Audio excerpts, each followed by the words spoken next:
가지고 곧 사라질 것에 내 맘 두네. 헛되고 헛된 것들을 바라보며 그 은혜를 놓치며 살았네. 주어진 삶을 묵묵히 살아가며 날 붙듯이 주 예수를 보내. 사망 가운데 놓여진 나의 삶을 날 건지신 그 이름 예수. 나의 안수를 바꾸셨네. 주를 향한 노래로, 소망의 노래로 나의 눈물을 거두신 주 예수 이름 안에 살게 하소서.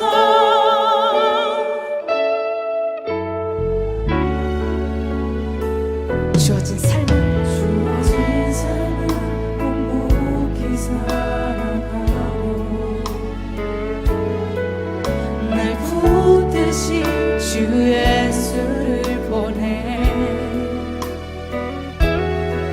사망 가운데 놓여진 나의 삶을 날 건지신 그 이름 예수. 나의 한숨을 바꾸셨네. 나의 안수를 바꾸셨네.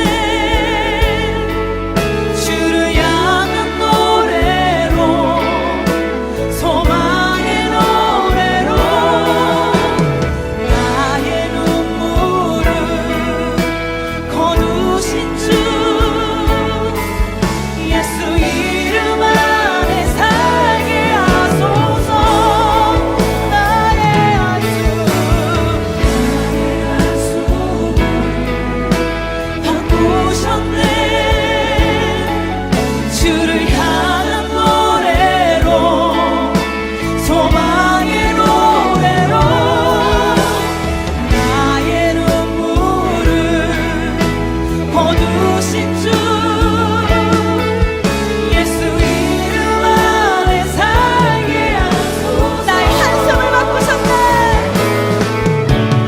나의 안수를 바꾸셨네. 주를 향한 노래로, 소망의 노래로 나의 눈물을 거두신 주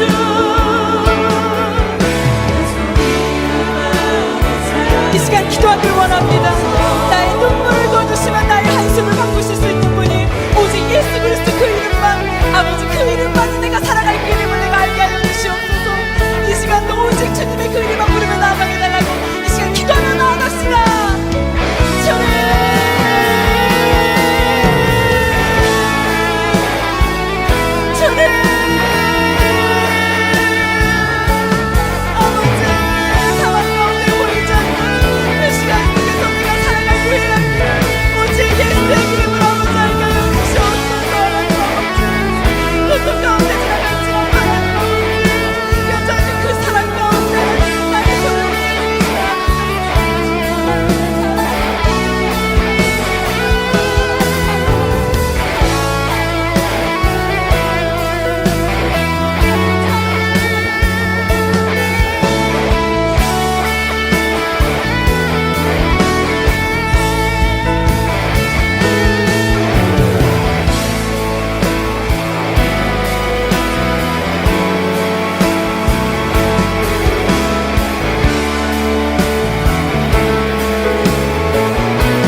그렇습니다.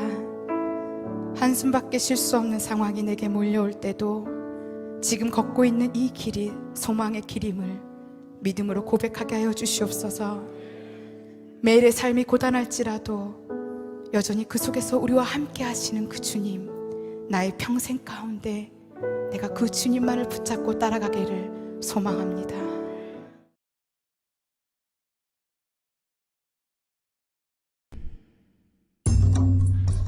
사흘째 되던 날, 갈릴리 가나에 혼례가 있어 예수의 어머니도 거기 계시고 예수와 그 제자들도 혼례의 청함을 받았더니 포도주가 떨어진지라.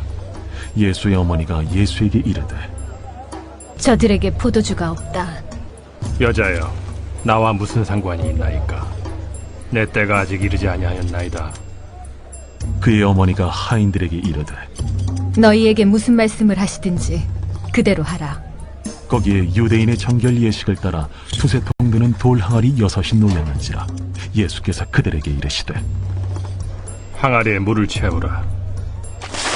하신즉 아귀까지 채우니 이제는 떠서 연회장에게 갖다 주라. 하심에 갖다 주었더니 연회장은 물로 된 포도주를 맛보고도 어디서 났는지 알지 못하되 물떠온 하인들은 알더라. 연회장이 신랑을 불러 말하되, 사람마다 먼저 좋은 포도주를 내고 취한 후에 낮은 것을 내거늘 그대는 지금까지 좋은 포도주를 두었도다. 예수께서 이 첫 표적을 갈릴리 가나에서 행하여 그의 영광을 나타내시며 제자들이 그를 믿으니라. 그 후에 예수께서 그 어머니와 형제들과 제자들과 함께 가버나움으로 내려가셨으나 거기에 여러 날 계시지는 아니하시니라. 유대인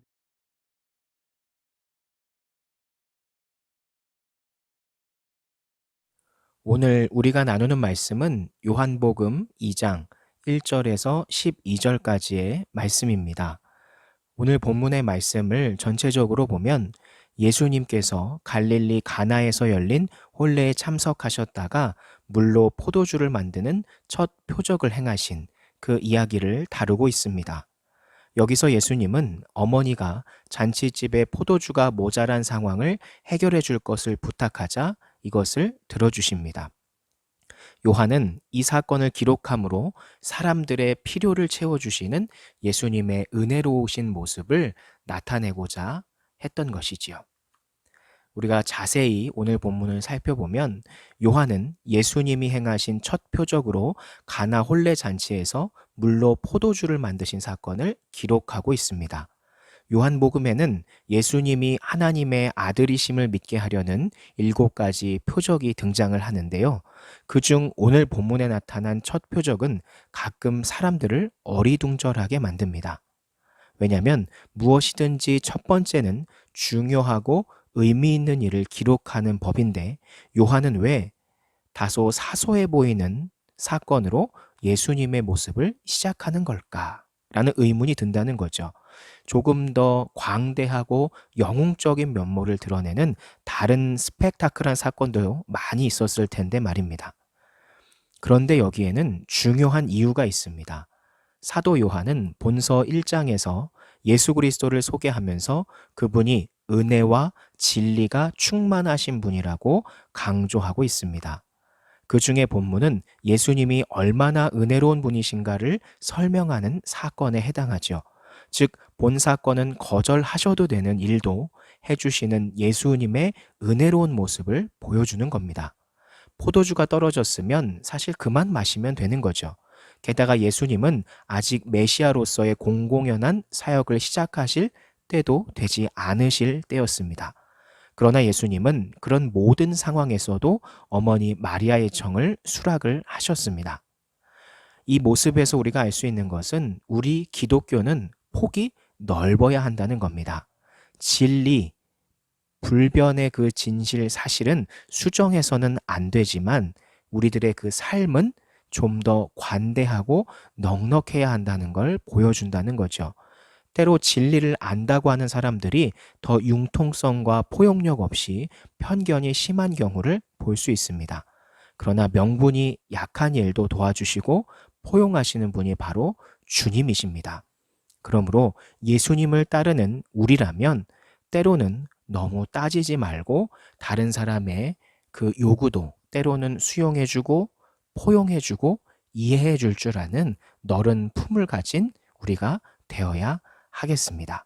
그러므로 반드시 오늘 예수님께서 아직 때가 아님에도 넓으신 은혜로 그 요청을 들어주신 것처럼 여러분들도 한 주를 살아가시면서 때론 누군가의 부담스러운 부탁, 누군가의 조금 버거워 보이는 요청이 들어올지라도 여러분이 넓은 포용력을 가져서 해줄 수 있는 만큼 여러분의 능력을 발휘해서 도움을 주실 수 있는 우리 성진교회 중고청 여러분들이 되시기를 소망합니다.